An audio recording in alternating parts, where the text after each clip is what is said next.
நம்ம Ashwin sweets and snacks export பண்றதுக்கு 7373041434 மற்றும் www.ashwinsweets.com கான்டாக்ட் பண்ணுங்க. கரூர் பிரச்சார கூட்ட நெரிசலில் 41 பேர் உயிரிழந்தது தொடர்பான வழக்கில் தாவேக தலைவர் விஜயிடம் இரண்டாவது கட்டமாக டெல்லி சிபிஐ அலுவலகத்தில் சுமார் 6 மணி நேரம் விசாரணை நடைபெற்றது. இதற்காக சிபிஐ அலுவலகத்தில் காலை 10:30 மணி அளவில் விஜய் ஆஜரானார். கடந்த 12ஆம் தேதி நடைபெற்ற விசாரணையின் போது விஜய் அளித்த பதில்களின் அடிப்படையில் இம்முறை கூடுதல் தகவல்கள் கேட்கப்பட்டதாக கூறப்படுகிறது. அறிவித்ததை விட 7 மணி நேரம் தாமதமாக வர காரணம் என்ன என்றும், கூட்ட நெரிசல் ஏற்பட்ட போதும் பிரச்சாரத்தை தொடர்ந்தது ஏன் என்றும் விஜயிடம் சிபிஐ அதிகாரிகள் கேட்டதாக சொல்லப்படுகிறது. நெரிசல் ஏற்பட்டதை உணர்ந்தாரா இல்லையா, பேச்சை எப்போது முடித்தார், சம்பவ இடத்திலிருந்து எப்போது புறப்பட்டார் என விஜயிடம் சரமாரி கேள்விகளை எழுப்பியதாகவும் தகவல் வெளியாகியுள்ளது.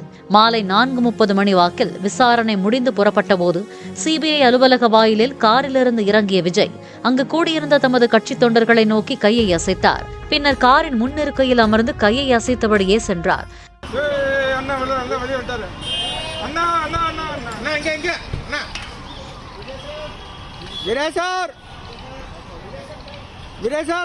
Yes, sir.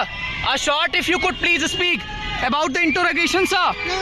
You are leaving CBI, sir. இதனிடையே டெல்லியில் பேட்டியளித்த தாவேக இணை பொதுச் செயலாளர் நிர்மல்குமார் குற்றப்பத்திரிகையில் விஜய் பெயர் சேர்க்கப்பட்டுள்ளதாக வெளியான தகவல் தவறானது என்றார். 2வது நாளாக எங்களுடைய தலைவருக்கு விட்னஸ் சம்மன் அனுப்பப்பட்டது. கடந்த வாரம் நான் சொன்னது போலயே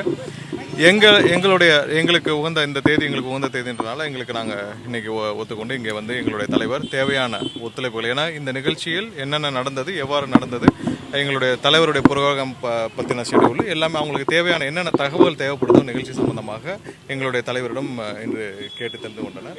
ஸோ மேலும் இன்றுடன் இதுவரை எங்களுக்கு சொல்லப்பட்ட விதத்தில் இன்றுடன் எங்களுடைய தலைவருக்கு ஃபர்தராக எந்த சம்மனும் இல்லை. ஸோ இன்னைக்கு கூட முடிந்து விட்டது.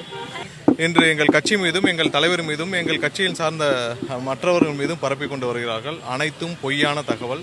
அதனால்தான் இந்த செய்தியாளர் சந்திப்பை உடனே இங்கே நடத்த வேண்டிய கட்டாயம் ஏற்படுது. பல தகவல்கள் எங்க மேல கைது, சார்ஜ் ஷீட் இப்படி நிறைய சொல்லியிருந்தாங்க. எல்லாம் தவறான தகவல்கள். நம்ம Ashwin sweets and snacks export பண்றதுக்கு 7373041434 மற்றும் www.ashwinsweets.com கான்டாக்ட் பண்ணுங்க. பிளே ஸ்டோர் மற்றும் ஆப் ஸ்டோரில் இருந்து பாலிமர் செயலியை QR கோடு மூலம் பதிவிறக்கம் செய்யுங்கள். செய்திகளை உடனுக்குடன் பெறுங்கள்.